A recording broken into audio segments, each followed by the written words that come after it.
السلام علیکم دوستو، پاکستان تحریک انصاف اور اس کے سربراہ عمران خان پہ ہمیشہ سے یہودی ایجنٹ ہونے کا الزام لگایا جاتا رہا ہے۔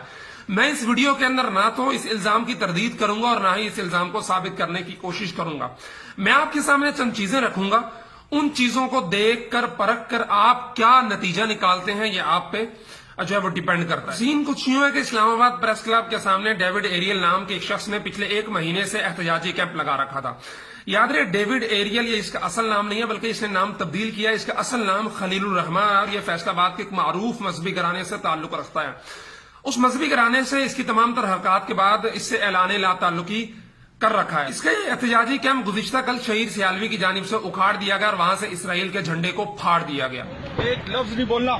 نہیں، اس کے احتجاجی کیمپ لگانے کا مقصد کیا ہے وہ اسی سے جانتے ہیں۔ کہ میرا نام ڈیوڈ ایریل ہے، ٹھیک ہے، میں مسلم زائنسٹ ہوں۔ میرے صرف اور صرف 3 مطالبات ہیں کہ میرے پاسپورٹ سے اسرائیل کے خلاف ہیٹ فل سٹیٹمنٹ جو ہے نا وہ ریموو کی جائے، ٹھیک ہے۔ اور دوسرا میرا مطالبہ یہ ہے کہ پاکستان میں رہنے والے 10 ملینز جو زائنسٹ ہیں اور 30 ملین جو منورٹیز ہیں ان کو بھی اسرائیل جانے کی پرمیشن ہونی چاہیے، ان کو NOC ملنا چاہیے۔ احتجاجی کیمپ لگانے کا مقصد یہ ہے کہ پاکستان کے پاسپورٹ سے اسرائیل کے خلاف جو الفاظ ہیں وہ ہٹائے جائیں، اسرائیل کے ساتھ دوستی کا ہاتھ بڑھایا جائے، وغیرہ وغیرہ۔ مسلم زائنسٹ وہ لوگ اپنے آپ کو کہتے ہیں جو اسرائیل سے دوستی کے خواہاں ہیں، یہودیوں کے ساتھ تعلقات بڑھانا چاہتے ہیں اور چاہتے ہیں کہ پاکستان اور اسرائیل مل کے ایک ساتھ آگے بڑھے۔ اور اس ڈیوڈ ایریل نام کے بندے کا جو احتجاجی کیمپ تھا وہ کس لیے تھا وہ تو آپ نے سنا، لیکن وہ کس حکومت سے توقع لگایا بیٹھا یہ آپ خود سنیں۔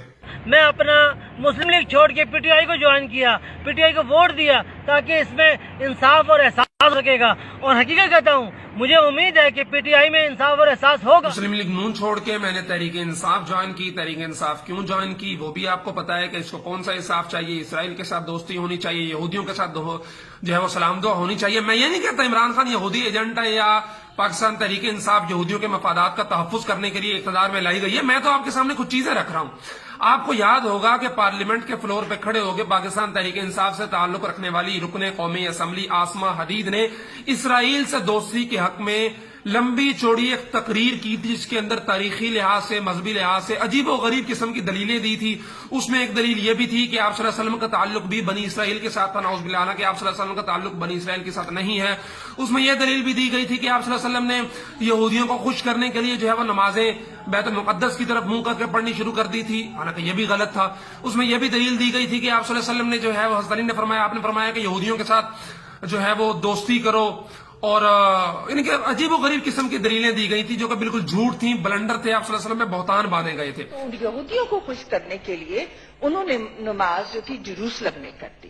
تو یہاں پہ تو پہلی بات ہے مسلمانوں اور یہودیوں کی لڑائی اس پہ ختم ہو جانی چاہیے، اور حضور صلی اللہ علیہ وسلم نے بھی کہا تھا، حضرت علی نے بھی کہا تھا کہ اپنے دشمن کو دوست بنا لو، اور سب سے بہترین مثال حضور صلی اللہ علیہ وسلم نے دی، جن کو یہودیوں کو ان کے ساتھ مل کے کام کیا۔